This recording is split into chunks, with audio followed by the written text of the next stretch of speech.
Growing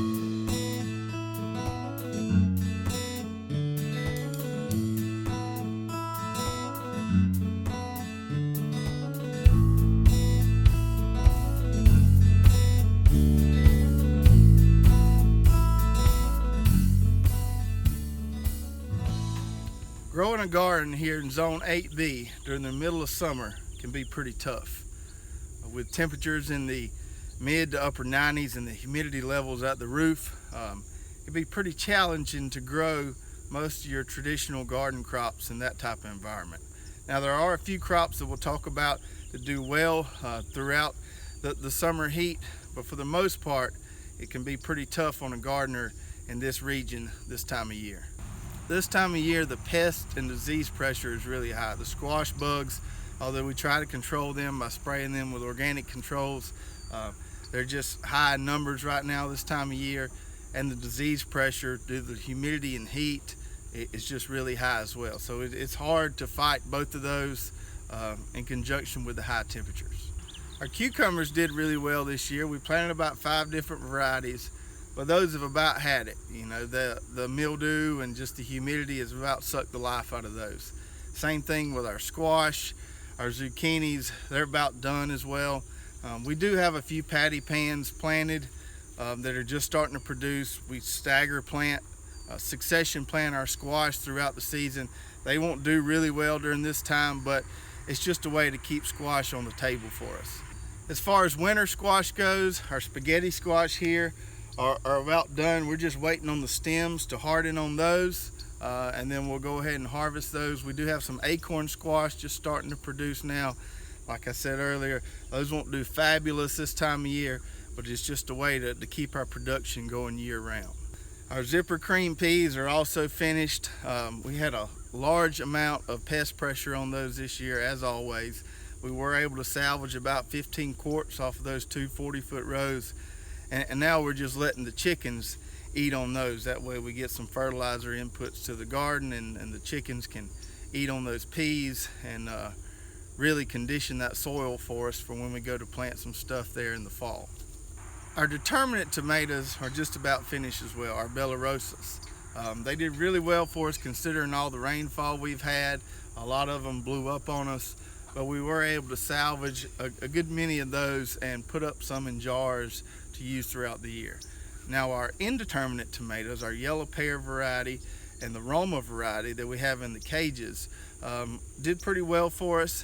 They're kind of in just a slow phase right now. They don't do a whole lot during this heat, but they should stay good, and once it cools off a little bit, they'll start to pop again. So they're just kind of in a stay and put phase right now.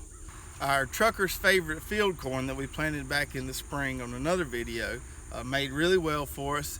It's almost dried now. We'll soon be pulling that, and we'll be grinding some of that up, making cornmeal. We'll also be using some of that to feed the chickens. So we're really happy with that trucker's favorite variety this year. We got a really good stand and really good full ears off of that variety. So now that we've covered the things that don't grow very well here during the heat of summer, let's talk about the things that do grow well. First of all would be our zinnias. We plant those back in spring on a double row on drip tape, and they just look beautiful right now. The trick to the zinnias is to keep them pruned. So about once every 2 weeks, we go in and cut all the heads off and just keep those pruned, and they'll keep making beautiful blooms all the way until the frost comes. The zinnias are a real important part of our garden plan because they bring in a lot of beneficial insects, which help us with our pest control in our garden.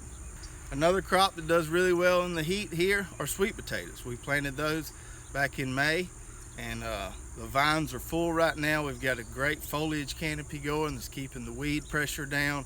We have a pigweed pop up here and there that we'll reach in there and pull, but for the most part, that canopy eliminates all of our weed pressure, and we're really happy with how our sweet potatoes are doing right now. As you may have seen in some of our other videos, okra also does really well in the heat. We've got about 3 different spots of okra planted right now, and they're doing well. The ones that are already making or continuing to make, and we've got some that are just beginning to make now that should do well for us way on into the fall.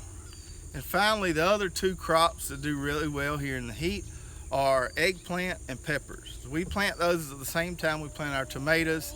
Well, due to some disease pressure, our determinate tomatoes, they usually are done by about right now. But our peppers and eggplant are doing really well. We plant about 9 different varieties of peppers, from bells to lunchbox to banana, Anaheim, poblano, jalapeno, cayenne. We love a good variety of peppers to put in our meals. And then eggplants are also going to do well throughout the summer. We plant about 4 or 5 different varieties of those, all different shapes and colors. We really like those for frying and baking as well. So if you live in a high humidity area like we do, sometimes you just got to take what you can get during certain times of the year. We don't really try to grow a lot this time of year, but we do grow the few things we know will do well. So based on your climate, grow what grows well there during certain times of the year, and you'll have great success.